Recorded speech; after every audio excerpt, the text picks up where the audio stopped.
전편에 이어서 계속됩니다. 전업투자연구 소장님의 부동산 법인 강습 계속 보시죠. 우선 투자를 하려면은 정말 많이 고려를 해야죠. 제일 중요한 게 생활비죠, 생활비. 그 다음 또 하나는 원금 손실이죠. 투자를 했을 때 원금 손실을 안 하고 싶다. 그러면 수익률이 떨어지겠죠. 그 다음에 얼마나 소요 시간을 해야 되느냐, 투자해야 되느냐. 그 다음에 요즘에 좀 많이 나오는 게 이제 직장인이나 이런 분들 또는 공무원 같은 경우에 명의가 문제예요. 겸업할 수 있느냐 없느냐. 그래서 법인을 세우고 싶은데 저는 공무원에서 겸업을 할 수가 없어요. 저는 주택이 많아가지고 이제 개인 명의를 더 이상 쓸 수가 없어요. 이런 것들을 많이 고려하시면서 자기한테 맞는 방법을 찾으셔야 돼요. 그래서 첫 번째는 전업 투자를 하기 위해서 준비를 하실 때는 뭘 결정을 해야 되냐면 내 생활비가 얼마나 드는지를 항상 보셔야 돼요.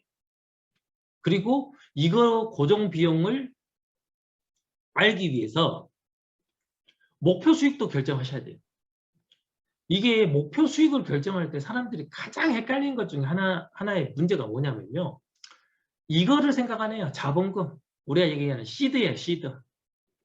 제가 주식 스터디를 운영하면서 주식 공부를 계속 했었어요. 수익률이 60%예요. 엄청나죠? 연 60%를 벌겠대. 괜찮아요. 근데 시드가 100만 원이에요. 그러면 60만 원 버는 거거든요. 그런데 저 사람은 2%만 벌겠대요. 근데 시드가 10억이에요. 그럼 틀리겠죠? 그렇기 때문에 실제로 자기의 자본금, 시드가 얼마를 가지고 있고 기간을 얼마를 할 것인가, 목표 수익률을 얼마로 할 것인가에 따라서 달라져야 돼요. 제가 주식하시는 분들 계시겠죠? 분명히 여기에. 주식하시는 분들 중에서 요즘 이런 분들, 저는 자기는 저평가된 가치주, 성장주에 투자를 하겠대요. 장기 투자. 그래서 뭐 연수익률 20% 정도 본대요. 200만 원, 500만 원, 1000만 원 가진 사람이 가치주 투자하는 거는요. 잘못된 거예요. 10억, 20억이 있는 사람들은 내가 10억을 이 주식에 베팅을 하면 주가가 나 때문에 제 수익률이 떨어져요. 그래서 어쩔 수 없이 장기적으로 조금씩 낮은 가격에서 사 모아야 돼. 그렇기 때문에 시드가 크면 당연히 저평가돼 있고 가치주라든가 장기 투자를 하는 거고요. 수익률이 적거나 시드가 적을 때는 수익률을 높여갖고 회전율을 높여야 돼요. 그러니까 내 자본금과 내가 투자하는 기관이나 수익률을 가지고 계산을 잘 하셔야 돼요. 그래서 거기에 맞는 투자를 하셔야 돼요. 내가 200만 원밖에 없는데 부동산 투자 힘들잖아요. 200 갖고 주식 투자도 힘들어요. 그렇기 때문에 그런 자본금과 기관과 목표 수익률을 결정하는 게 전업 투자를 할 때 가장 중요해요. 이럴 때 그나마 다행인 건 뭐예요? 내가 주업, 고정으로 들어오는 월급이 있다. 그럼 좋죠. 근데 그렇게 했을 때 또 단점이 하나 생기죠. 시간 투자를 못하죠. 그렇기 때문에 자기 직업과 시간 투자에 맞춰서 그래서 부동산 투자를 많이 하는 게 뭐냐면 쉬는 날이라든가 월차를 내서 조금 할 수 있겠구나. 그래서 경매도 많이 하는 거거든요. 근데 경매를 하다 보니까 입찰일이 평일이니까 직장에 월차를 내야 돼요. 근데 경매를 입찰을 가도 10번에 한 개 낙찰 받는단 말이에요. 그러니까 2달 동안 10개도 입찰하려면 회사에 눈치가 보여요. 그러니까 사람들이 경매를 하다가 안 되겠구나. 온라인으로 입찰하는 방법이 뭐가 있지? 그러다 보니까 공매를 공부하는 거죠. 그러니까 자기의 사정에 따라서 투자를 하거나 공부하는 목록이 바뀌거든요. 아이템들이. 근데 저 같은 경우는 뭐냐면 다 해봐라는 거죠. 다 해보고 다 공부를 해놔라. 언제 써먹을지 모르니까. 그래서 재테크 할 수 있는 분야를 결정해야 되고 내가 할 수 없는 문제점이 무엇인지 나는 나한테 오는 제약점이 무엇인지를 파악을 하셔야 돼요. 그러면 뭐 재테크 뭐 나오는 거 우선은 뭐 금융 관련된 거 주식 선물 옵션 FX 마진 코인 요게 뭐 대표적인 것들이죠. 여기서 이거 다 해보신 분 전 다 해봤어요. 저는 코인은 채굴장도 운영해봤고요. 이러니까 또 경험이 또 나오죠. 코인 채굴장 운영해봤고요. 그 다음에 코인 프로그램은 뭐 개발할 정도 됐고요. 저는 비트코인 뭐 4,000원, 뭐 만원 되기 전부터 200만 원 될 때, 2천만 원 될 때, 코인 자동 매매도 런칭해서 사이트 운영도 해봤고요. 선물 옵션 당연히 해봤고요. 주식도 하고 있고요, 지금도. 뭐 FX 마진 아까 말씀드린 대로 거래도 하고 있지만 브로커 회사도 운영해봤고요. 재테크 분야에 관련된 거 다 해봤네요. 부동산, 법인도 해봤고요. 상가 투자도 해봤고, 주택도 해봤고, 뭐 관련된 것들, 저는 뭐 이렇게 재개발이나 재건축 같은 거를 그렇게 좋아하지는 않습니다. 저는 개인적으로 가장 안 해본 거는 그쪽 부자고요. 그쪽에 대한 질문이 부산에서 너무 많아서 머리가 아파 죽겠어요. 하지만 시간으로 제가 얘기했죠. 자본금, 그다음 기간 대비 목표 수익률이 너무 낮기 때문에 저는 솔직히 얘기해서 그렇게 좋아하는 건 아니지만 또 그걸로 돈 많이 버신 분들이 또 부산에는 되게 많아요. 광주는 이제부터 그렇게 돈 버시는 분들이 좀 많아질 것 같고요. 아무튼 그렇습니다. 그리고 뭐 인터넷 쇼핑몰, 뭐 개인으로 만들었던 쇼핑몰, 성인 쇼핑몰도 해봤고요. 카페24것도 해봤고요. 해외 구매 등도 하고 있고요. 스마트 스토어도 지금도 하고 있고요. 그다음 마케팅, 뭐 블로그 마케팅부터 시작해서 네이버에 블로그를 한 100개 정도 만들어서 프로그램 짜가지고 버튼만 누르면 자동으로 블로그에 글이 네이버에 자동으로 도배가 되는 시스템을 개발해서 광고비 안 들이고 광고도 많이 했죠. 이런 것들도 많이 했고요. 적금, 채권, 펀드 같은 경우도 하긴 하는데요. 제 입장에서는 수익률이 많이 떨어지죠. 그래서 직장 다니신 분들이 이런 뭐 ETF라든가 적금이라든가 펀드 이런 것들 많이 하지만 실제로 수익률이 많이 떨어지고 성공한 케이스가 적어가지고 또 망할 때는 똑같이 망하는데 수익률은 낮아서 뭐 요즘은 그렇게 많이 인기 있지는 않지만 이렇게 하시는 분들도 꽤 계시고요. 아무튼 재테크나 부업하는 분야들은 상당히 많이 있는데 이런 것들에 대해서 골고루 다 관심을 가지셔야 돼요. 왜냐하면 나한테 맞거나 그리고 내 자본금에 맞을 수가 있거든요.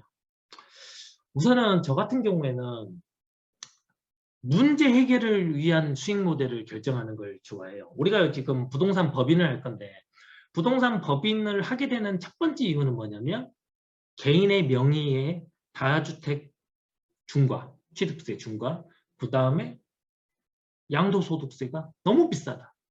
그러니까 단타 매매를 하려는데 70% 세금 내고 나는 도저히 못하겠다.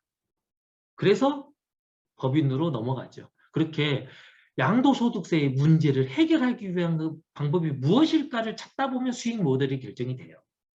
앞으로 이런 문제가 올 것이다 하면 고민을 해야죠. 뭐 아파트 얘기를 하게 되면 지금 원자재값 엄청나게 오르고 있죠. 뭐 법인 추가과세 질문 얘기하셨는데 추가과세 법인은 20%밖에 안 되기 때문에 실제로 개인 단타 70%에 비해서 50% 정도 이익이 있기 때문에 11% 취득세를 더 냈고 법인으로 주택을 사도 단타를 했을 때 수익을 낼 확률이 더 높아요. 아무튼간 이제 그런 것들은 개인 취향이고 그 아이템마다 틀리고 부동산마다 틀리겠지만 문제 해결을 하려고 공부를 하시고 스터디를 하다 보면 수익 모델이 좋은 것들이 꽤 많이 나옵니다. 이제 그런 것들 해야 되고요. 전업 투자를 하기 위해서 제가 제일 중요한 건 5번이라고 생각해요.